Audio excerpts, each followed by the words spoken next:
Well, hello there, everybody. Boyd here with you again, and welcome back to another update on our C-57D Space Cruiser build. This will be kind of a quick little short update for you guys. This will not be the final video, but I just wanted to check in with you guys and let you know that over the last couple days I've been working on this, and I've got it pretty much all finished up, you guys. You can see last time you saw it, we had the upper and lower saucer halves that we had to put together, and I've got that all done now. I've gone ahead and gotten the bottom part of the saucer all done. You can see I've got the outer ring painted on that, and I got my final gloss coat done on that and everything. This thing turned out really, really cool. I'm really happy with it. I'm going to be doing just a little bit more. I got a couple really tiny little specks of dust in my paint on the top here that I'm actually going to spend some time and use some polishing compound and get that all buffed out, because I want the top of this to look really nice, like a, almost like a the finish on like a guitar or something like that. Really, really a perfect glossy finish. And I appreciate the comments you guys left too about whether you like the gloss or you'd like to see it in the more dull finish like the original prop. I kind of had I would say about 50-50. People liked it either way, but I really personally like this gloss look. I think it gives it a really sleek appearance, and I just really like that it shows off all the work that we put into this to try to get it straight. And the thing is, later on too, I can always go back and dull coat this back down if I decide I want to change it later on. That's not a problem at all. So it turned out really good, you guys. I just used regular straight up two-part epoxy to glue the two rings together, and then we had a tiny little lip on the bottom that I just went in with my basic putty and sanded that all down and smoothed it out. Now, one thing you can see on here I did that I think really improved the look of the model is this kit comes. The edge here is like a perfectly flat wall. So what I did is I hand sanded that all down after this was all dry, and I did my putty work, and you can see I put a really nice tapered edge on this thing, like the original prop. Now the funny thing is, in the movie, if you look at it, you'll see that the prop, the actual spaceship itself, looks like this. But when you look at the standing set, the full-size set, there's a shot where they're coming down the stairs, and you can see the edge of the saucer. It's like flat and square like the Polar Lights kit, so maybe that's where Polar Lights got their reference from to make the kit like that. But you can see it makes it a lot more sleek around the sides, having it tapered like that. It gives it that nice futuristic look. And I'm really happy with how the fit of the model is too. At the very end of this series, after we finish the diorama and everything, that's what I'm going to start working on next. I'm going to go back and talk to you about if I was to build this kit again, and I'm actually kind of looking at that maybe some point down the road. I've got some good ideas based on what I learned from this build. And again, this was just kind of a straight up sort of a budget build, like what you could use around the house and get a fairly decent turnout here. But if you want to do a little bit extra, it would not be hard at all to make this model turn out absolutely perfect, because the basic parts of the kit can be worked with, and you can turn out something really, really special if you want to with this. I'm completely happy with it the way it is. I really love it. I think it's cool. I think it'll look awesome on display. And so, I'm really happy overall with what we accomplished here. But I've got some great ideas based on what I learned that would be really simple to do, and you can get a much better result where you can guarantee that the model will turn out, everything will turn out perfectly straight. You won't have any of the little dips in the top of the saucer or anything like that. Now, as far as what I was talking about, the crooked sombrero, we have a tiny little bit, I think on one kind of side or whatever, that it has a little, you have to look kind of hard to see it, but for the most part, this turned out really, really good, especially compared to some of the others that I've seen out there. And so I'm really happy just going with a basic build like I did here, just doing a little bit of that seam work and cleaning that up. I think it turned out really, really good. Let's show you the effects one more time, you guys, because I didn't want to keep you waiting too long for that kind of mystery fourth button that I talked about. So up on top, we've got our interior. We've shown that several times. We'll show it to you again once everything is finally, completed in the end. But there's a nice interior. And then we come down here and we can hit the second button, which is the lighting for the landing legs. And that looks really good. Then we've got our engine rotating effect. And I've built in that, little hole there in the bottom, so at any point in time I can go back and kind of adjust the speed of that if it changes a little bit, or if I want to make it faster or slower. And so the fourth effect I did, guys, is, no, it's not the landing gear work. That's a really huge project to try to do that. I know some of you guessed that that's what it was, but There's a lot of work that goes into that. All kinds of linkage needs to be created and servos and things. And I may take a look at that on the next build if I do another one of these. But I did something kind of simple, but I think it's kind of cool. And so what we did here, we've got the fourth button I can push, which changes the color of our, our lower dome here to a kind of a purple, violet, bluish looking thing, the way that it looked when it was doing the landing sequence in the movie.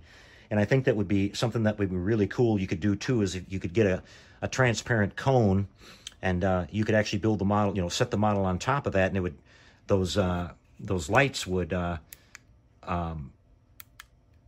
battery's getting a little bit low here. The lights would illuminate that and give you that kind of halo effect on that, and it would be a really similar looking shot to the way it looks in the movie. So a little option there for you. It was really simple to wire that in. All I did was I took some blue LED tape, double density tape, and I made a circle on the top of the board. You saw that little board that we got from Elliott Brown for the rotating effect. It has that fiberglass center.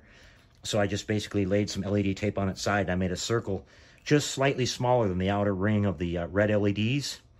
I tried them facing down first, and it didn't work because all the blue light was on the bottom. And when I put it on the side like that, it made the whole thing kind of look more uniform. So that was really easy to do, and I just wired it up to the fourth output on our remote here, button D. And so there we have it, you guys. So yeah, really cool. It turned out great. And I just talked to Elliott Brown, and he's working on the domes. We're having a little bit of concern about the dome, the curve on those domes is a little wrong, but we don't have a lot of room to make a curve that curves too much, or we're going to start hitting this wall here. So we're making some little adjustments for that, and hopefully we can get it close. It may not be exact, but hopefully we can get something better than what the kit came with. Because I think a lot of the people out there that use the aftermarket dome that's totally reshaped for this, they didn't have the interior in the model. So they had no worry about touching any of this. And I'm certainly not going to go shaving down any of this stuff here. I don't want to ruin all that after all that hard work. So we're going to leave that as is. If worst comes to worst, I'll just put the original kit dome on it, and we'll be done with it. My plan is we're going to paint that dome. Hopefully if Elliott comes up with the domes, we're going to have two of them, because what I'm going to do is paint one of them, 100% like it's supposed to be, if I want to display the model that way. Or the second one, what I'm going to do is I'm going to paint it half and half, half clear, half painted, so we can display it like I talked about. We can rotate that around, and you'll be able to look inside that and see the interior and everything, so we don't have to take the lid off every time we want to do that. But that's the plan, you guys. So there'll be more to this. We're going to come back and work on the actual diorama.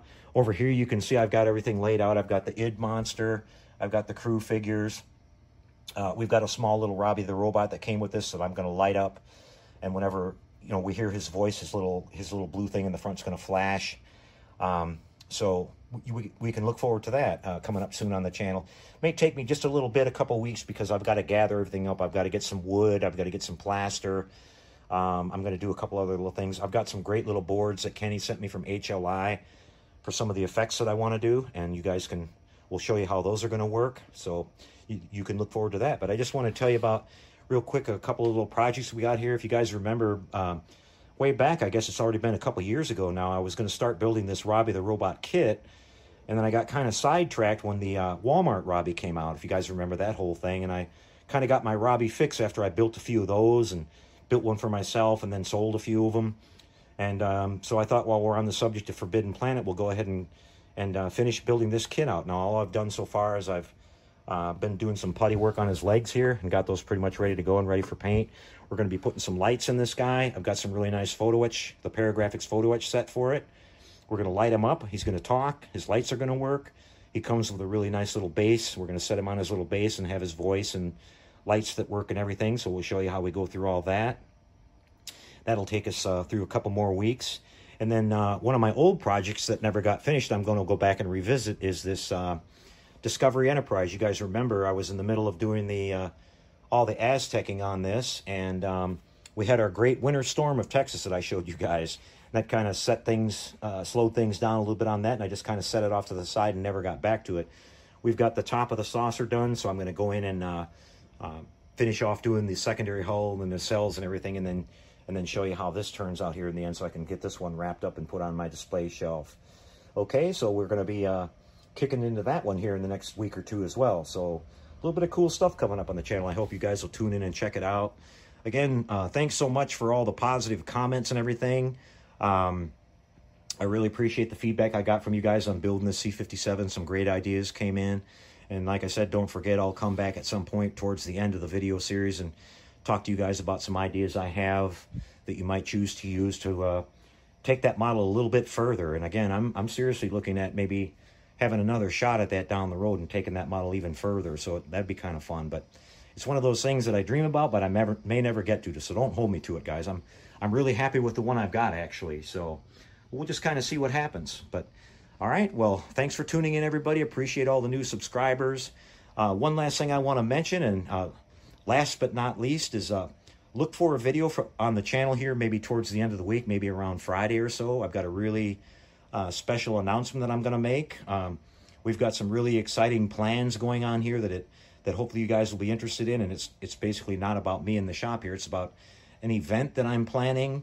Something along the lines of a model show here in San Antonio.